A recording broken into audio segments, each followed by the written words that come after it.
Part 111. Capturing Thumama ibn Uthal. A short while after the Battle of the Trench, traveling back from a short expedition, Muhammad ibn Maslama encountered a small, visibly prestigious entourage. Unaware of their intentions, he captured them and brought them to the Prophet. The Prophet asked, "Don't you know who your captive is? You have captured Thumama ibn Uthal, the chieftain of the Banu Hanifa. Leader of one of the largest tribes of the whole of Arabia, he rivaled the likes of Abu Talib in prestige. Thumama was a supporter of the Quraysh against Islam, and at one point publicly threatened to kill the Prophet if he was given the chance. Nevertheless, the Prophet ordered the companions to treat him well, and he was held in the Prophet's mosque. He was fed the same meal as the Prophet, and while the Prophet's food did not differ from the rest of the companions, it was a symbolic honor to be fed the same food as the leader. The next morning the Prophet asked, "What do you have to say, O Thumama?" As a man of prestige, Thumama did not beg for his life. He replied, "O Muhammad, if you kill me, you will kill a man whose blood is of worth. If you are generous to a man who knows how to show gratitude, and if you want money, then name your price." Put plainly, Thumama expressed that his death would lead to a war, but freeing him would be mutually beneficial. The Prophet then left without responding. Thumama continued to be held in the mosque, which was a calculated decision by the Prophet. Thumama observed the Muslim lifestyle for the entire day, including 5 daily prayers, reminders by the Prophet, and the overarching atmosphere of brotherhood. The Prophet approached him again the following morning, asked the same question, and received the same reply. He returned the 3rd day, asked the same question, and received the same response. This time the Prophet instructed the companions to set him free without a ransom.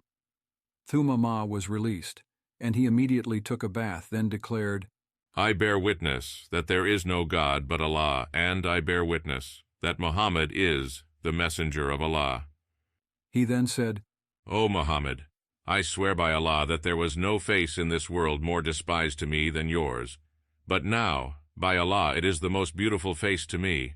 And I swear by Allah that there was no religion more despised to me than your religion.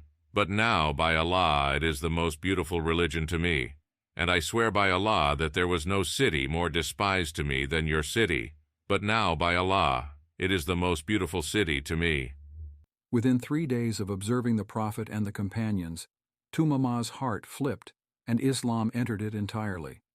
Thumama then explained to the Prophet that he was en route to perform Umrah when he was captured, which also explains why he was relatively unarmed. He asked the Prophet if he should continue to perform Umrah, and the Prophet agreed. Thumama thus embarked on his Umrah and became the first Muslim to perform Umrah with a monotheistic talbiyah. The Quraysh were shocked at hearing this talbiyah and asked, "Are you a Sabian, O Thumama?"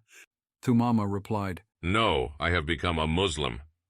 The Quraysh were enraged and began to surround him and unsheathe their swords. Eventually, they backed down, as they realized that killing a man of his status would have extreme repercussions.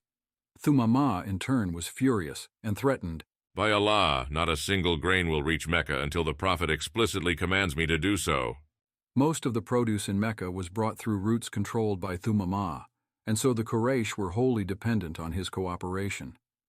Thumama fulfilled his threat, and all forms of sustenance transported from the Najd were cut off entirely. Supplies in Mecca dwindled for months until they reached a point of famine, eating the most destitute meals, such as ilhiz, a combination of camel blood, camel hair, and other undesirable ingredients. The Quraysh were on the brink of death, and Abu Sufyan was forced to humiliate himself and approach the Prophet. Despite being faced with famine, his animosity was still present in his tone. "I ask you by Allah, and by our ties of kinship, do you not claim that Allah sent you as a mercy to the worlds?" The Prophet replied, "Yes." Abu Sufyan then stated, "By Allah, I have seen you do nothing but kill fathers with swords and kill their sons with hunger." They were in a literal state of war, but the Prophet retained his compassion and wrote to Thumama instructing him to lift the boycott.